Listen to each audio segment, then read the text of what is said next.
two lanes to keep right.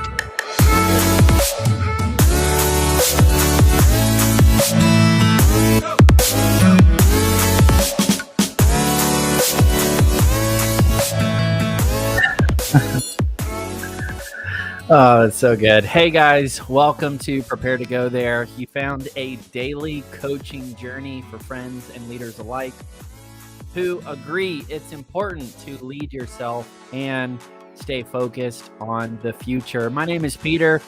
It's a great day. It's Wednesday, October 13. Yes, already almost middle of October 2021. That's why we got to make today count. Got to make it count. On this video podcast, we talk a lot about self-leadership so you can think a lot about your future. And if I haven't mentioned it yet, my name is Peter, and I'm so grateful to go on this extended coaching journey with you. So many amazing friends and leaders who are just crushing it in different areas. You're in media, you're doing business, you got great families, you're making a lot of money, you're in ministry, you're just all over the place. And I'm just inspired by you and the work you're putting in, seen and unseen. And I want to let you know it will make a difference. So that's why we want to focus on the work that is needed today so we can show up ready. If you're watching, go ahead and say hi in the chat. I really enjoy that so we can have a conversation. And I've got a free tool to help you get started so you can get better. It's my way of saying thank you for joining today. I'll explain a little bit more about it later on. But welcome to the Future Frontier. You know, it's my observation and experience that most people don't know how to lead others into a better future because they don't know how to lead themselves there first. And that is why self-leadership matters. A lot of people are talking about the public side of leadership, but we need to be talking about the private side of leadership as well. Can you lead yourself well? I heard the most difficult person to lead is yourself. So if you can figure that out, then leading others is going to be a lot easier. And so that's why we do this conversation. Prepare to Go There is a daily coaching journey that will help you lead yourself so you can stay focused on your future. Now, if this resonates with you, I want to invite you, be a part of the email community, be a part of this emerging network of friends and leaders. I call you the Future Friends, and I want to get your future some more friends. Every week, I send an email out on Fridays, just kind of a weekly roundup of all of these coaching conversations, so that way you have easy access to them. And I also give info and incentives to the future friends that others don't see. So if you want to be in that know and just stay on the journey with us, more of a long forum than, just here and there, that's where you can go. You can click the link below, or you can go to peterbirchfield.com. I've recommended a book this week called Extreme Ownership, and it's a great read. It's by a guy named Jocko Wilkin, and he has a very esteemed background in the military. He did active duty in Iraq, and he was training SEALs. And I mean, he's still very visible and vocal online. And I really appreciate his example. And I think he sums up the theme of our week, which is ownership. He said, leaders must own everything in their world. There is no one else to blame. So we're exploring the importance of having an ownership mindset, because the reality is that your ownership mindset can take you far as long as a counterfeit doesn't take you under. Oof.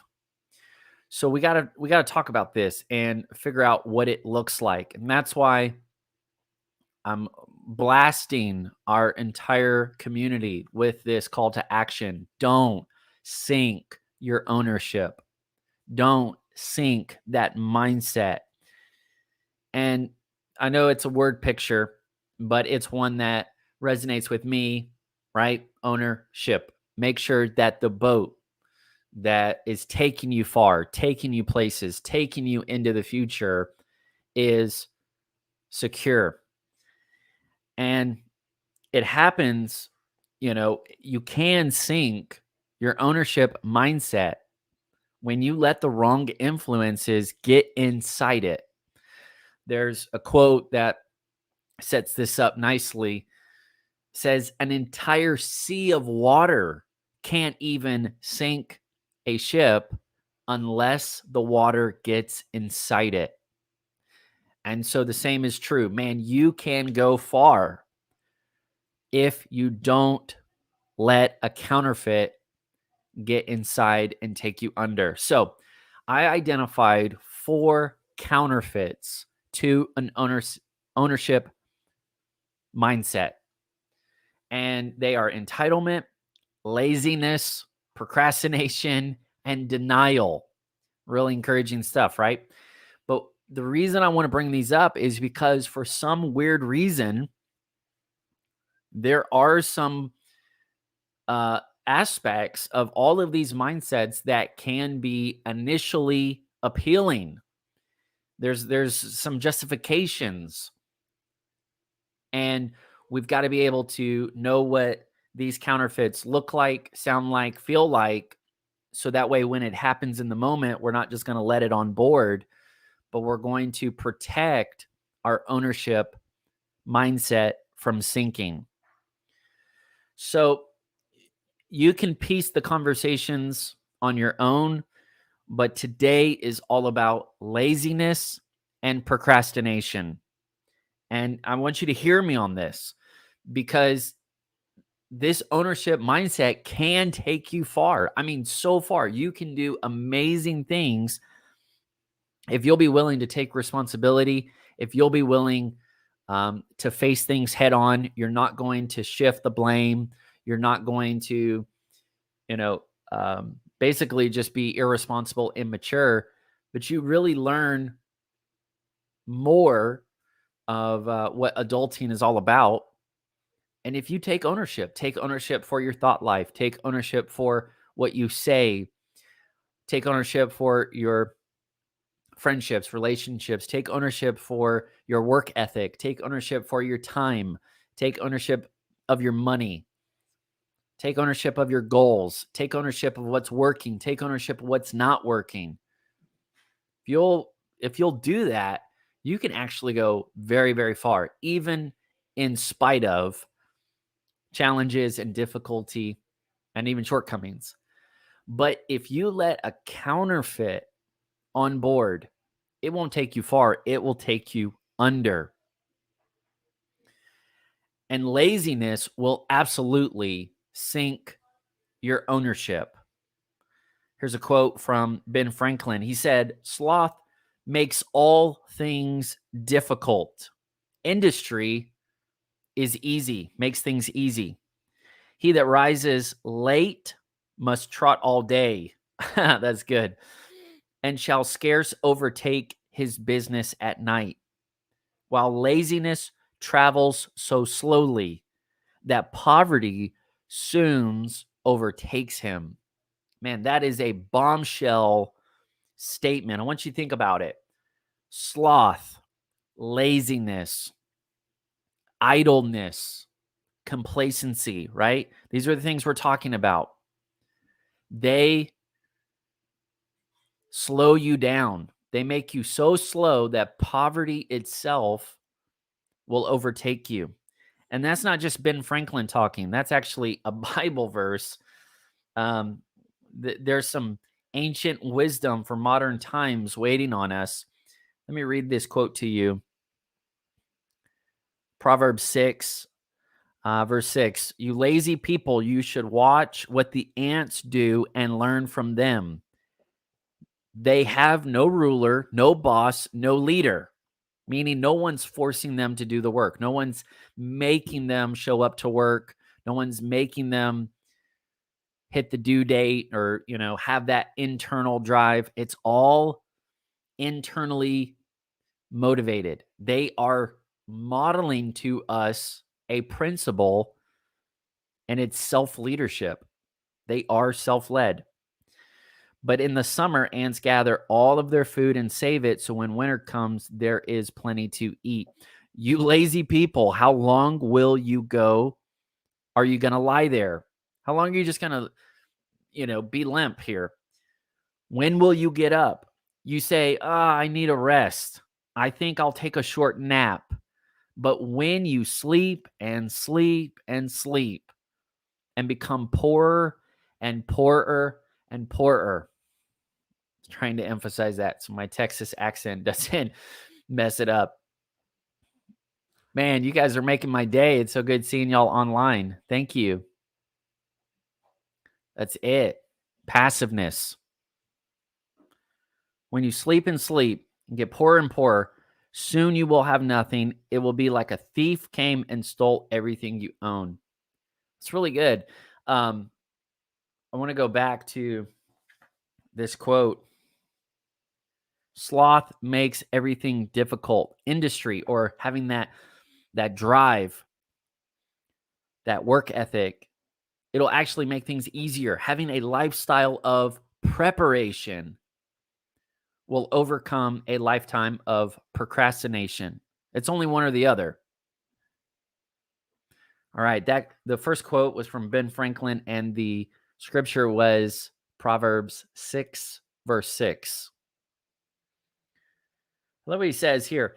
He that rises late has to trot all day. In other words, you're already behind. You're waking up late. It's like no runner, no athlete would go to a state level championship or the Olympics, get in the race, hear the gun go off, wait a few seconds, and then say, oh, let me catch up. You don't do that. Whenever you're in a race, you actually lean forward. You're poised. You're ready to pounce. Every day, you're racing the sun. You've got to beat the sunrise. I mean, the most important stuff in your day should be showing up first. The most important stuff in your life should be first in your day. I mean, you got to hit the ground running, but a lazy attitude is going to move so slowly. You can't catch up in the day. It's not like you're going to, make moves happen or hustle at night because you're already using borrowed time. You're supposed to be sleeping, which is setting you up for the next day. So what does it do? It creates this cycle, this vicious cycle. You think you're like getting ahead and you're actually getting behind. It says laziness travels so slowly that poverty itself can chase you down and overtake you. Man, kind of sobering, but really, really good. Let me give you one more quote here. This is the definition of laziness: an inclination not to do work or engage in activities. Other words, idleness, indolence, inertia, sloth, apathy, lethargy, sluggishness, listlessness, loafing, gold bricking. I don't know what that is. Lounging. Ouch. Sounds like a few millennials. So we really need to take the onus. And whenever you've got this ownership mindset, you feel like you're the boss, right? You feel like you set your own hours, you set your own schedule, you set your own day. And it can be really easy to let laziness slip in below deck. Could be really easy to justify, well, I set my own schedule and I want this schedule. It's okay. It's okay to be a little lazy because I'm justifying it. I'm advocating it. I'm okay with it. And I can double up. I can catch up later. See, ownership mindset will take you far as long as a counterfeit doesn't take you under. So we really have to see this for what it feels like, what it sounds like, so it doesn't take us under. My encouragement to all of us is don't sync your ownership mindset with laziness on board. Here's what's at stake. Laziness is not a wound to heal. It's a war to win. You have two totally different approaches. If you are dealing with a friend and they are sick and they've been wounded, you're going to go slower. You're going to be sympathetic. You're going to care for them, right? You're going to help them feel more comfortable as they suffer. You're going to seek to improve their condition. But if you're in a war, that's not your friend. In a wartime, the enemy is the enemy. And I'm telling you, laziness is an enemy. Laziness itself is making war on your future. Laziness is the war against your future. It's one of those battlegrounds where your future is going to be decided. So when you approach this, you can't even be lazy about your approach at dealing with laziness. You have to be proactive. You have to be aggressive. You have to be intentional. You have to make up your mind before there is another choice to be made.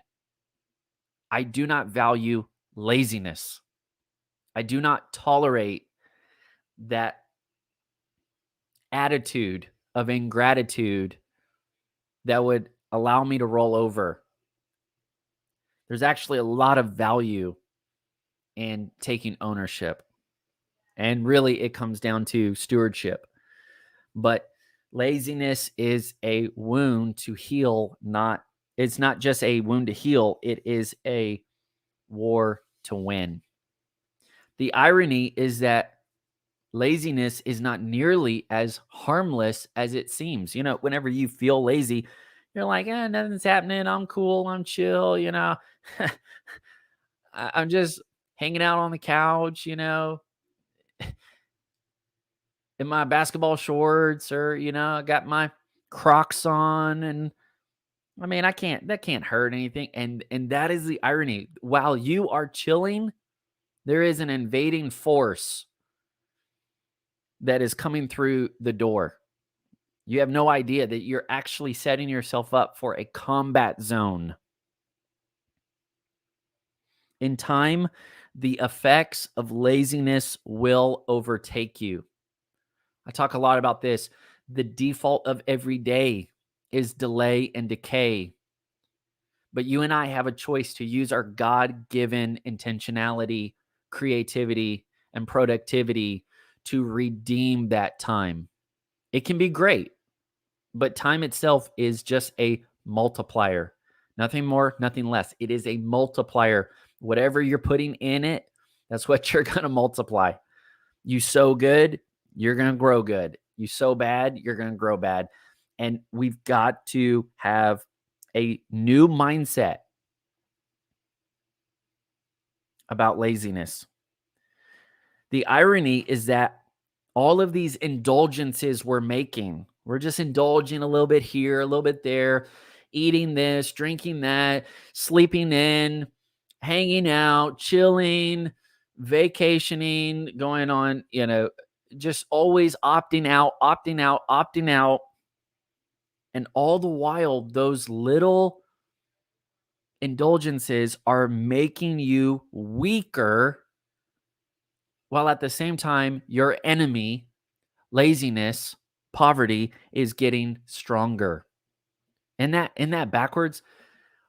little by little, your resolve is getting weaker. Your mindset is getting weaker, but the mounting pressure is getting stronger and stronger.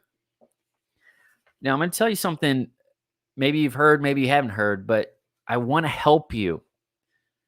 The antidote to laziness is not more discipline. It's not more discipline. Well, you just need to work harder, you know? Because a lazy person will do whatever they're told to do. I mean, they will do bare minimum. Whatever level you coax them or push them into it. It's not that you just crack the whip and hold the carrot. The antidote to laziness at a self-leadership level is discernment. Discernment. See, if you cannot figure out the difference between rest and mutiny, then you could actually wake up to a disaster zone and not know it. See, there's a dullness in a lazy heart that just doesn't see it, doesn't understand, that there's any risk at all. You need discernment to know that what you are tolerating here is detrimental to your future. Discernment knows when to rest, and it knows how to invest your time wisely. Discernment makes better decisions that help you leverage your energy towards the priority at hand. See, discernment knows what's important right now. When, W-I-N, what's important now. Discernment knows there is a time for everything. There's a time for everything. Hey, if I can discern what's needed at this time, I will have enough time to do all the right things.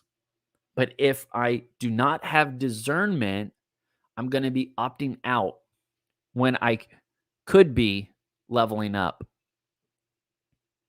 Discernment is what exposes the lie that you're somehow universally immune to any kind of attack on your quiet lifestyle, your quiet, comfortable lifestyle. See, lazy people, they don't have any thought that there could be an invading force. They don't have any thought that something, I'm not just saying that a hurricane couldn't come through. I'm saying that there are invaders sweeping through. That's different. That's totally different. This has to take on, you have to get militant about your motivation here. You have purpose. You have to take ownership of what's important, what's possible. Discernment gives you way more hope than toxic positivity and false assurance. I want to park there just for a second. Let me say that one or two more times. Hopefully it'll sink in. Discernment, even though, I mean, it's this sobering, it's a serious-minded approach. You realize that what you have today is a gift. You realize that the energy you have today is a gift. The health you have today is a gift. The relationships you have today are a gift. You will either lose them or you will use them. Did I say that right? Use them or lose them.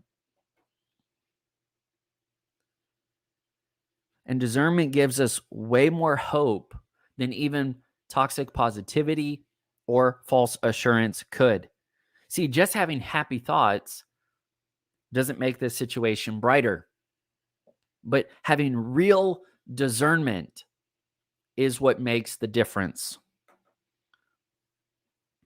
So let me ask you some questions. If you were not bothered for an entire week, nobody texted you, visited you, interrupted you, distracted you. If you were left to you, how much could you really accomplish? Because we think this all the time, right? We justify this. This is how laziness starts to creep in. We say, Oh, well, I really would do a lot of work when I want to. I just don't want to. But I know I'm capable. It's like the addict who says, I can always stop. I can stop. Really? When were you gonna stop? You know, laziness says, oh yeah, I'm really a very productive person. I just have a lot of distractions. I've just been really overloaded. I'm just so wiped. But for real, play the test. Play that mental test out for a second. If you were not bothered for an entire week, how much would you actually accomplish? And if you were not helped for an entire month, how much would you figure out on your own? Could you figure out how to cook? Could you figure out how to fix a broken faucet? Could you figure out how to, change a tire? If nobody was going to help you for a month, what would that put you in? For me, even today, even after a few years of thinking this way, I would let's just say I would go minimal. I'd be a minimalist. It's not because I'm hip. It's because I need the help. And I'm thankful that, I'm still growing. But laziness can do funny things with our thinking. So I want you to start thinking like these three people: the runner, the athlete, the soldier, and the farmer. This is a reference that Paul makes. He says, "Hey, consider these three kinds of people: the soldier, the runner or the athlete, and the farmer."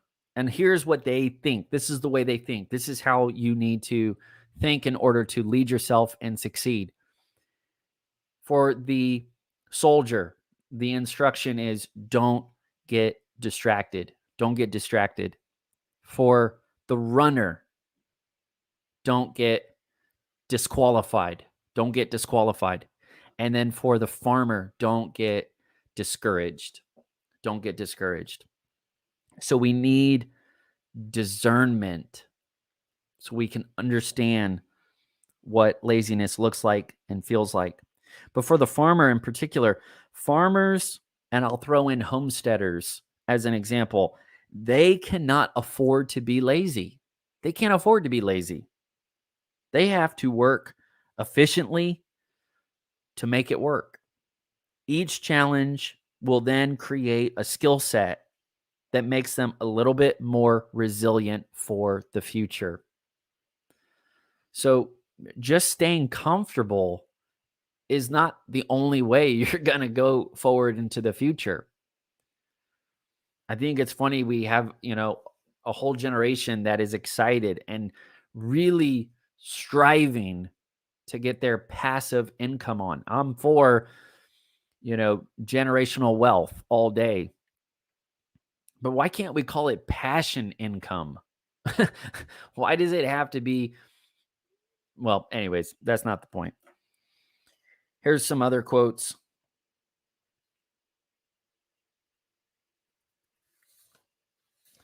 Actually, I'm going to pass.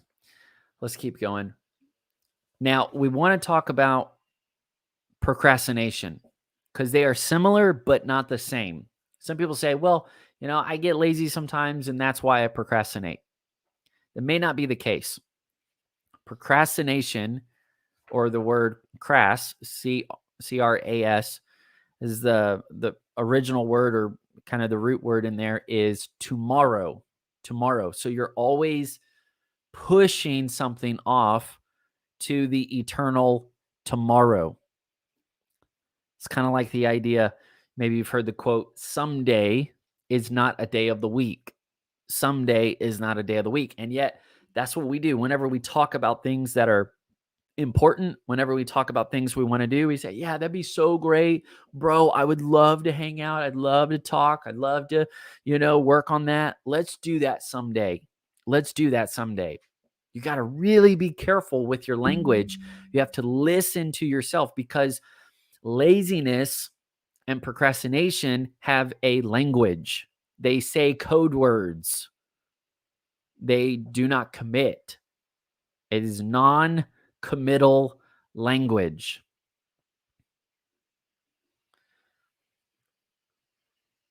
And procrastination is different than laziness. How? Procrastination is not the same as laziness because it's actually a form of fear. It's a form of fear. Laziness is unwilling to do the work that's needed, but procrastination is just too afraid to face the challenge at all. It's an avoidance issue. Laziness is not afraid of what could happen. And it would actually help to know what's at stake once in a while. See, laziness is not afraid of anything because it is clueless. Laziness does not realize that all of this sleeping and idleness and this sluggishness and moving too slow, that is actually making you easy prey for something out there in the jungle, namely poverty. But I think it could go with the whole gambit of things. So it's not afraid of anything. Laziness, it doesn't know to be afraid. Procrastination is rooted in fear. It's not willing to step up today, to do something now. Procrastination is afraid of what will happen if things do move forward. Procrastination hates open spaces. It loves to hide behind the obstructions. Procrastination actually enjoys obstructions and calendar conflicts. And it didn't work out this time. Oh, I understand. That's okay. We'll make it work sometime. Really? Like maybe you were looking forward to something getting complicated. But if you're going to push back on that procrastination, even when things seem like a no, you're still going to knock on that door. Okay? That's the difference. Whenever you don't push, you need to wonder why. It loves to hide behind anything that creates a barrier to entry or even a speed bump. So let me ask you some questions. I'd love to start a conversation in the chat here. How do you detect early signs of procrastination? I mean, in that kind of an oxymoron, early early signs of procrastination. If you're not willing to do something early, you're already running late.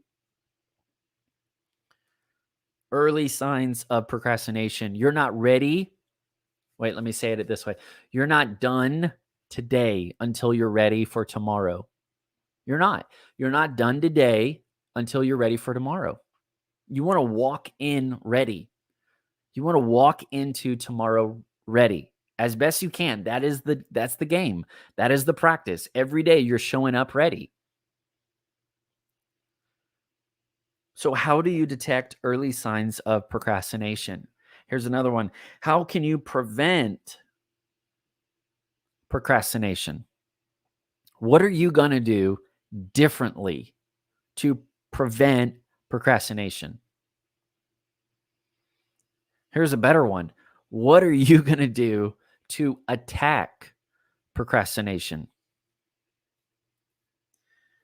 Here's one thing we would love to do, right? And I'm guilty. I do the same thing. I'm going to research about procrastination. Research is code for stalling. Done is better than perfect. Period. Done is always better than perfect. Perfect and perfectionism can feed procrastination.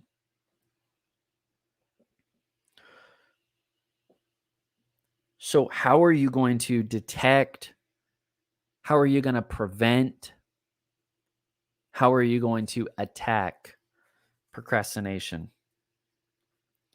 I think one of the easiest ways that we can push back on procrastination is you just got to get going. You got to get going. Because procrastination at the root level is a speed issue. It's not about whether you want to do the work or not.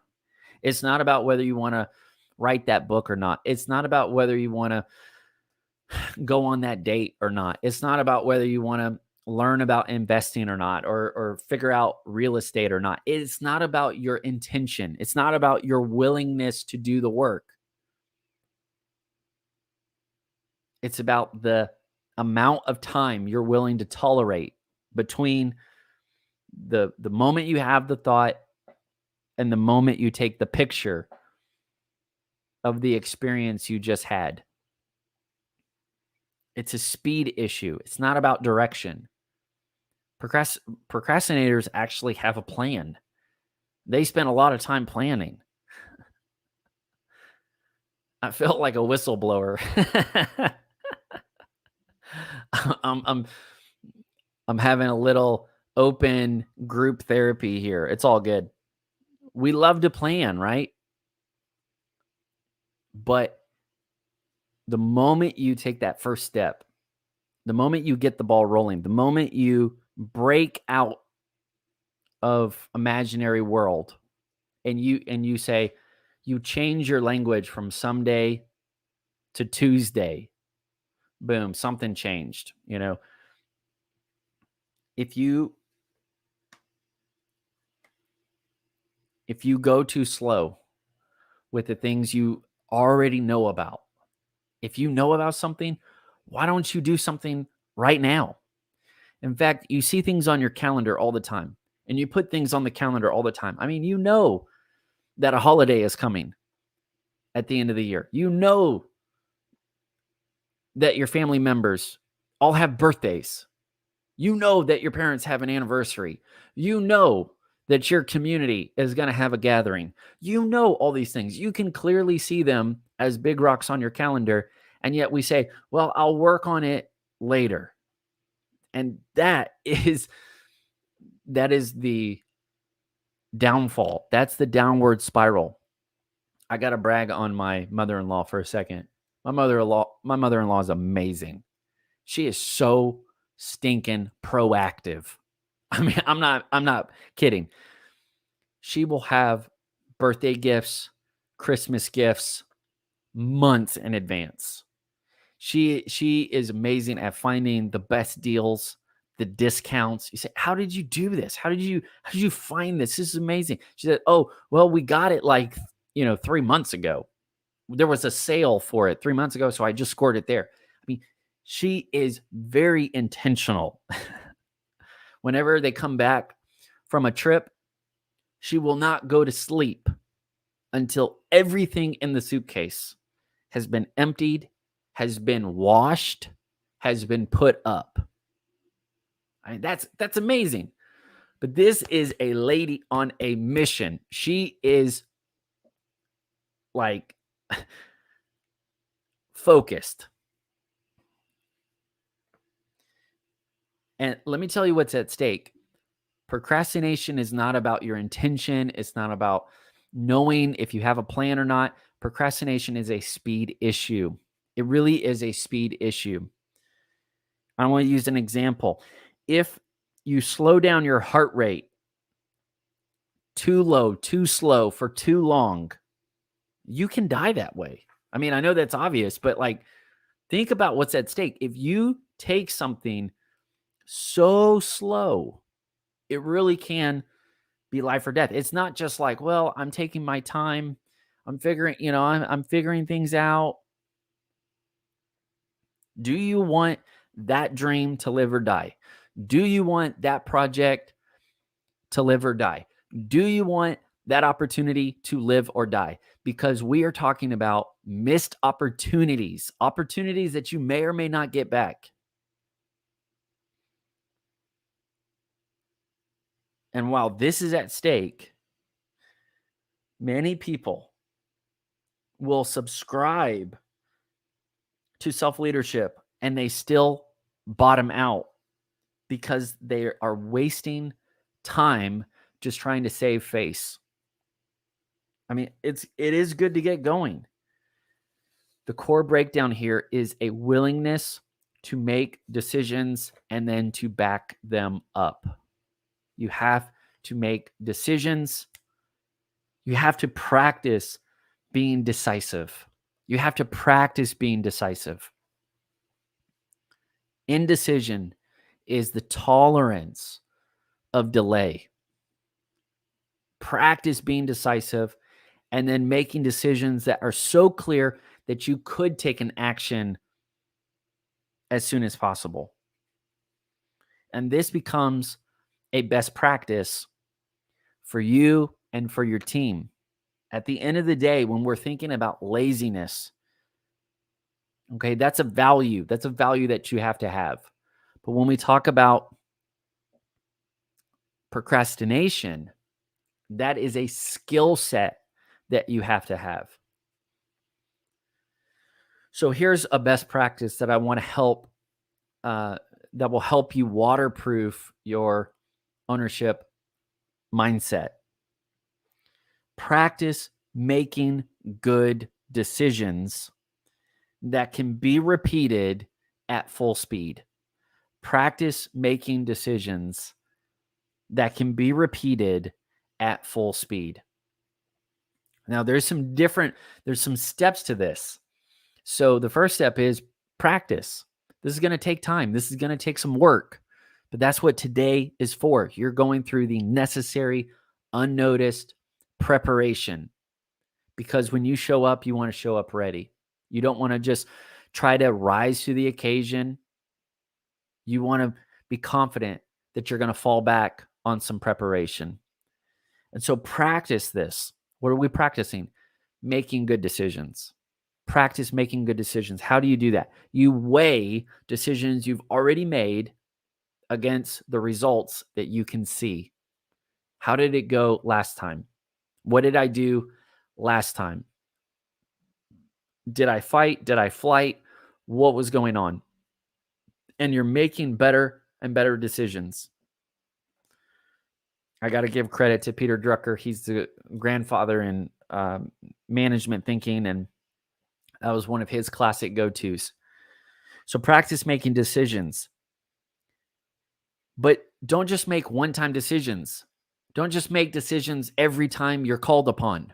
Okay? If you're trying to make decisions one line at a time, one instance at a time, one moment at a time, you're going to hit what's called decision fatigue.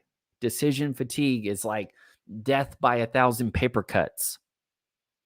So you have to learn how to make good decisions at scale. How do you make better decisions that could be repeatable? How do you make good decisions that are not just good for one time, but it was such a good decision that you're going to do it every Monday? You're going to do the same thing, every morning, every end of the month, every time you get together with your team, you're going to do certain things. This is how we build rhythms. This is how we get systems. This is how we can document processes. This is how we're actually leveling up our leadership from self-leadership to servant leadership. It's not because we're the leader and people do what we tell them to do. It's because they trust our decision-making processes. They trust that if a decision is being made, it's been thought through deeply and it's been tested in different ways. So that way the outcome is going to produce more and more. And think about it this way. If you're making the same decision more than once, obviously, right? You have a morning routine, an evening routine, a workout, a warm up. You're doing the same sorts of things all the time, every day, every week, every month, whatever. You've got these levels on the calendar. You've got these rhythms in your lifestyle. If you're making the same decision and it's a bad decision, just multiply that. That is the outcome. So learn how to make good decisions and think deeply about them. And you have to wonder how much time you're going to put into this. How much time, how much energy are you going to put into decision making? Ask yourself, how many times is this going to be repeated? Is this a one-time thing? or is this a repeating thing?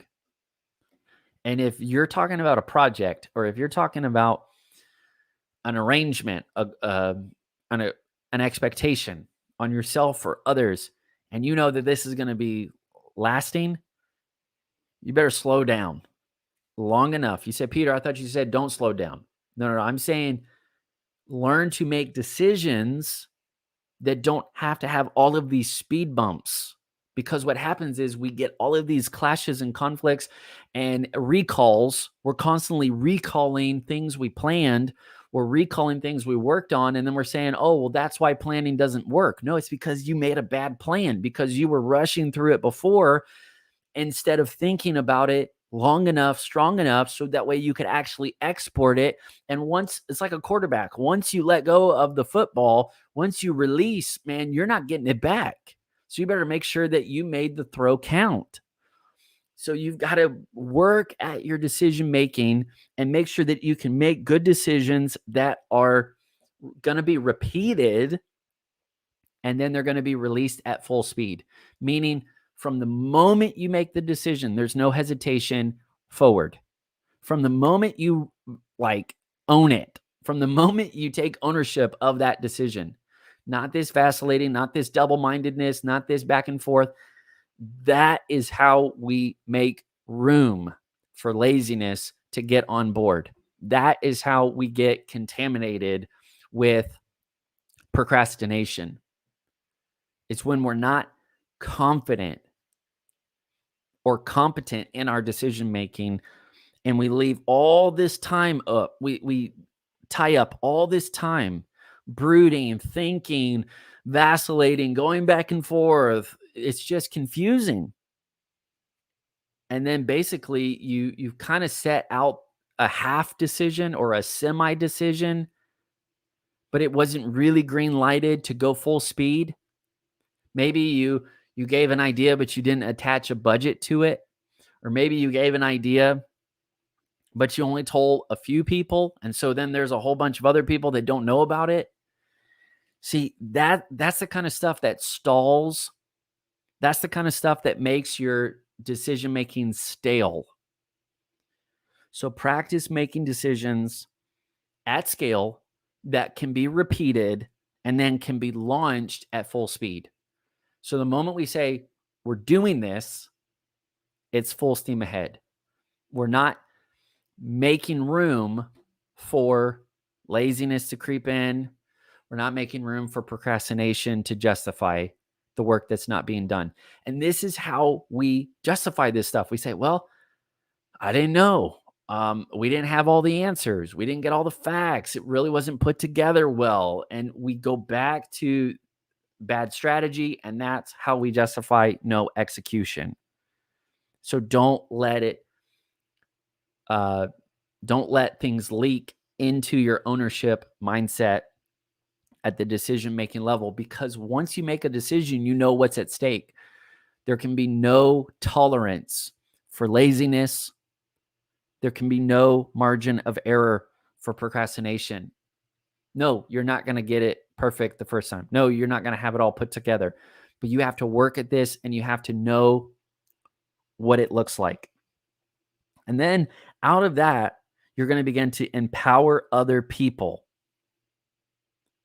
to run with decisions that you have made, that you've thought deeply about, that are worth repeating by others. That's delegation. And then they can run full speed with it too. Sometimes you'll empower somebody, you'll give them some responsibility, but you won't give them the authority to go with it. And so here they go start taking off, and they want to go make something happen. And you say, whoa, wait, what are you doing? And then you start undoing what they just been working on for like 2 weeks. And then what does that do? It discourages them. It deflates their sense of empowerment. And then what do? They breed this laziness, this idleness, because they know better from example. So don't do that. I want you to waterproof this mindset so you can really experience how far ownership can take you. And that is it for today. All right. If you appreciated this content and something resonated with you, go ahead and let me know. You can do that in a few ways. You can leave a comment in the chat. You can like this video. You can subscribe to this channel. You can share this with friends who are also leaders and let them know that there are many more. Even though we're putting in the work in the underground, there are many more leaders that care very deeply about who they're becoming and showing up ready. And let's keep each other encouraged. And that's why I say, this is just fuel for your focus. The format is long form on purpose because I'm not trying to just throw some gotcha quotes out there. I'm not trying to like drop the mic on you. A lot of this stuff is stuff you already know. But what's amazing is just by listening to this again and again, it just stirs up your own personal motivation, your own internal sense of empowerment. And I am convinced that you are going to figure out how to lead yourself into the future frontier. I told you that there is a gift waiting on you. I would really encourage you. Go download the free fail-proof planning guide. It is a PDF that's going to help you get started so you can get better. And it's going to help you go through a systematic step-by-step planning approach. It's going to help you identify some roles and goals, figure out how to flesh that out into some rhythms and routines. And then it's going to, kind of put you on the right track with a weekly planning session. So that's a gift to you from me saying thanks just for doing this. I want to remind you that we're getting very close to episode 100. So be along for the ride. I have some projects, some milestones that I've been working on for the 100, and I would love for you to get in on them. This Friday, 2 days from today, we're doing Future Friday. Every Friday is a Future Friday. Anything can happen. That's my day off, but it's the day that I go into the future. And so I give you ideas of how you can focus on your future. And so that's where, we're dedicated that time and space for that. I've been bringing on some friends to have some great conversations. And I have another great friend who is also a great leader. And he was actually on board in the chat today. I don't know if he is still on, but Xavier is going to be my friend and guest on Future Friday. We're going to be talking about ownership mindset, and I don't know, he might help me bulk up too. We'll see. So jump on for that for sure. I really appreciate you being on. Remember, you're going places. So let's put in the work today because it really does matter. Nice. It really does matter. Have an awesome day, guys. I will see you tomorrow.